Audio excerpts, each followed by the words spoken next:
ఓం శ్రీమాత్రే నమః. నమస్తే అండి. వక్రకుండ మహాకాయ సూర్యకోటి సమప్రభ గం గం గణపతి నమః. వినాయకుడి చవితి అండి. ఈరోజు వినాయకుడికి ఉండ్రాళ్ళు వండుతాను. ఎలా వండుతాను అనేది మీరు చూద్దరు కానీ మరి చేత్తూ చెబుతానండి. ఇప్పుడు ఇత్తడి గిన్నె చక్కగా తోముకొని అలానే పసుపు రాసి బొట్టు పెట్టి మరి స్టవ్ వెలిగించి దాని పైన పెట్టుకున్నాను. ఈ గిన్నెలో వాటర్ వేస్తున్నాను. ఈ గిన్నెలో వాటర్ వేసాను కదా, ఇత్తడి గిన్నెలో. మా అమ్మగారు అయితే ఇలా ఉండేవారంటే మా అమ్మ మరి గడ్డే ఉంటుంది కదా, గడ్డి దోళ్ళు తింటాయి కదా, వెండి గడ్డి, అది ఒట్టి గడ్డి అంటారు, ఎండి గడ్డి అంటారు. ఆ గడ్డి పెట్టి అందులో కుడుగులు పేర్చి ఇలా నీళ్ళు పోసి వండేవారు. నేనైతే లెమన్ గడ్డి వేస్తున్నానండి, పచ్చగడ్డి. మరి ఆయనకి ఒకరికుండుడికి గడ్డి అంటే చాలా ఇష్టం కదా. మరి చక్కగా గరుగు పోస్తుంటే కదా మరి మనం ఆయన పూజించుకునేది. చక్కగా చూసారు కదా. నేనైతే లెమన్ గడ్డ వేసాను, నీళ్ళు వేసాను. ఇది ఇలా మరుగుతూ ఉంటుంది కదా. నేను అంటే కుడువులు అనేటప్పటికి ఎలా వండుతారంటే ఇంకా మరగట్లేదండి నీళ్ళు. ఇప్పుడు కుడువులు ఎలా వండుతారంటే చాలామంది పిండితో వండుతారండి. అలా వండితే పెద్దగా బాగోవు. ఇప్పుడు చక్కగా నూక ఉక్కించానండి. పచ్చి బియ్యం నూక వాటారేసి కడిగేసి ఎండపోసి చక్కగా నూక ఆడించేసిన తర్వాత మరి దానికి ఒకటికి 1.5 నీళ్లు పోసేసి చక్కగా ఉడికించేసాను. ఇప్పుడు ఇందులో కొబ్బరి తురుము, శనగపప్పు కలుపుతాను. కొబ్బరి తురుము, ఇప్పుడు శనగపప్పు వేస్తానండి. శనగపప్పు ఉడికించేసాను అంటే బాగా ఉడుకుతాయి అనేసి కుడువుల్లో. అందుకని ఇప్పుడైతే నేను వినాయకుడికి నిలబెడతారు మా పిల్లలు, అక్కడికి వెళ్ళి పూజలో కూర్చుంటాను. అక్కడికి ప్రసాదం రెడీ చేస్తున్నానండి.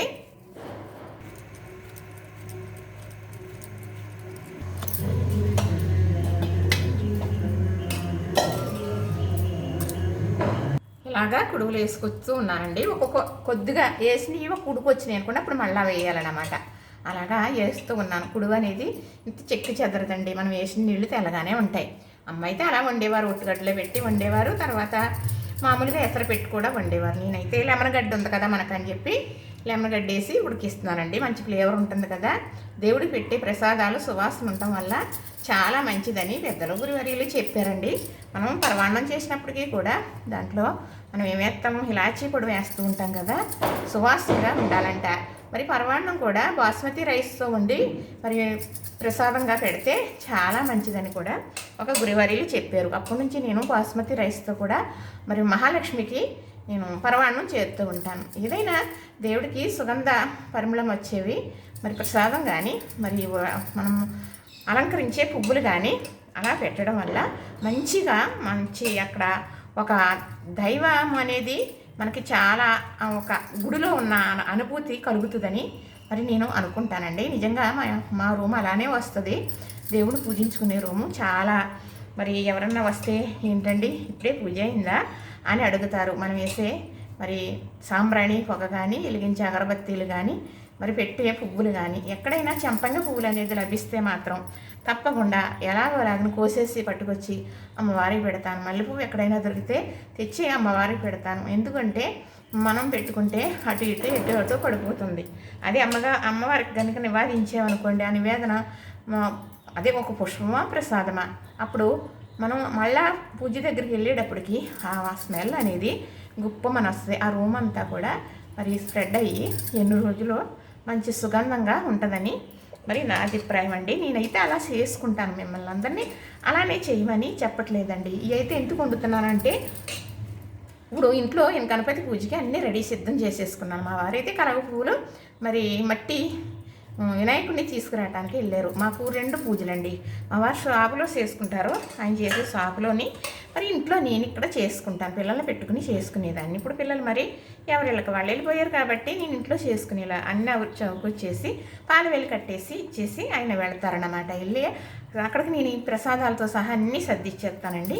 మళ్ళీ అక్కడ చిన్నగా పాలు వేలు కట్టుకుని చక్కగా నేను పెట్టించిన ప్రసాదాలన్నీ దేవుడికి నివేదన పెట్టుకుని మరి పూజ అయితే చేసుకుంటారనమాట. ఈ కుడుగులు ఉడుకుతుంటే మంచిగా మరి లెమన్ గడ్డి కదా నేను వేసింది, ఎంత మంచి స్మెల్ వస్తుంది అంటే చక్కగా పిల్లలు పెట్టుకున్నారండి మా వీధిలో కనకమ్మ తల్లి గుడి దగ్గర. మరి మా బాబు చిన్నప్పుడు మా బాబాయి పెట్టారన్నమాట వినాయకుడిని.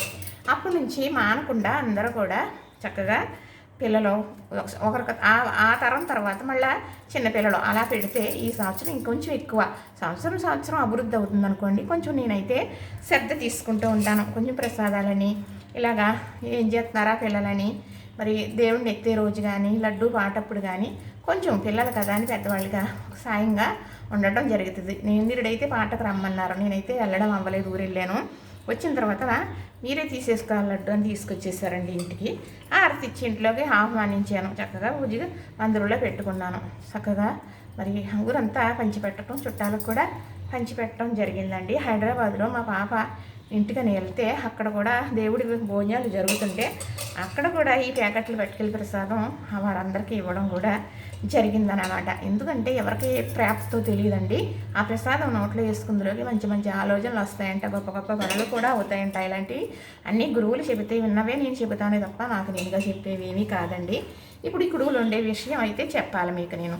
ఇప్పుడు మా పిల్లలు నిలబెట్టుకున్నారు కదా, అప్పుడే తీసుకెళ్ళారు కాలువ దగ్గరికి, స్నానం చేసి తీసుకొచ్చి అక్కడ నిలబెట్టే ఏర్పాట్లు చేస్తున్నారు. కూర్చొని పూజ చేయాలండి అని పాపం అస్తమానం అడుగుతారు నన్ను. నాకు వీలు అవ్వదండి, ఎందుకంటే ఇంట్లో నుంచి చెయ్యాలి, మా వారికి అక్కడ కూడా షాప్కి సర్ది ఇవ్వాలి కదా, దానివల్ల అందుకని నేను కుదరదురా బాబు అని చెబుతాను. కానీ సంవత్సరం ఇప్పుడు వచ్చి రావాలంటే 11ంటికి తెలుసుకుని రండి అని అన్నారు. మరి ఇప్పుడు పూజ చేయించుకుని సామాన్లన్నీ పట్టుకుని వెళ్తాను కదా, ఫస్ట్ రోజు కాబట్టి ఉండ్రాళ్ళు ఇప్పుడు ఫస్ట్ పూజ కదా, ఉదయం నిలబెడుతున్నారు కాబట్టి అందుకు చక్కగా నేనేం చేస్తానంటే ఇవి కుడువులు చేసి పట్టుకెళ్ళి పూజ అయిన తర్వాత నివేదన చేస్తాను. సాయంకాలం ప్రసాదం ఏంటి అంటే చక్కగా మనకెత్తిన శనగలో పెసలో మరి అలాగే స్వీట్ కార్న్ గింజలు 3 కలిపి ఉడికించి చక్కగా తాలింపేసి మరి ప్రసాదం ఇస్తే మరి చాలామంది పంచి పెడతారులేండి పిల్లలు. ఆ ప్రసాదం ఇవ్వడం అంతా కూడా మీకు నేను చూపిస్తాను, చెబుతాను. చక్కగా ఇలా మూత పెట్టేస్తే ఈ కుడుగుల పైకంటూ పొంగనేది వచ్చిందనుకోండి ఉడుకుపోనట్లే. పూర్వం అయితే పెద్ద పెద్ద అట్లలో పెట్టేసి మరి దాకల్లోని వండేవారు అన్నమాట. కుడుములు ఉడికిన ఏమో చూద్దామా. గిన్నెశ్వరుడు ప్రసాదం ఉడికినాయండి. చక్కగా చూసారా ఎలాగా కొత్తలాడుతున్నాయా. ఇలా వండేవారండి పూర్వం. చక్కగా ఈ కట్టేసిన తర్వాత చల్లారిన తర్వాత గిన్నెలోకి తీసుకుని దేవుడి దగ్గరికి పట్టుకెళ్ళటమేనండి. ఇందులో శనగపప్పు ఉడికించేసుకున్నాను, కొబ్బరి తురుము కూడా వేసుకున్నాను. చక్కగా స్టవ్ అయితే ఆపేసానండి. ఇది చల్లారిన తర్వాత మనం గుడి దగ్గరికి వెళ్ళినప్పటికీ ప్రసాదం తీసుకెళ్ళొచ్చు. వాటర్ చూసారా ఎలా ఉంది, లోపల మామూలుగా కొద్దిగా లైట్గా గింజలాగా అనిపిస్తుంది తప్ప కుడువులు అనేవి కరగవు. మామూలుగా వండుకోవచ్చు, కానీ లోపల వేసేది ఇలాంటి లెమన్ గడ్డన్న లేకపోతే మరి ఎండుగడ్డి దొరుకుతుంది, అది కూడా పెట్టి వండితే ఆ స్మెల్తోని మరి ఏంటో కానీ రుచి అండి. మా అమ్మగారు వినాయకుడికి అనేటప్పటికి అలాగా మరి ఎండుగడ్డి పెట్టి దాకలో కుడుగులు చేసి వండేవారండి. ఇంతంత కుడుగులు చేసి ఇవ్వరు అనుకోండి. నేనైతే చిన్నగా చేశాను, పిల్లలు కదా నలుగురికి పంచుకుంటారు కదా అని. సాయంకాలం ప్రసాదం ఇంకొకటి ఉందండి. ఈ ప్రసాదం అయితే ఇలా రెడీ అయ్యింది. పూర్వం చేసే విధంగా చేశానండి. చూశారు కదా, నచ్చింది కదా.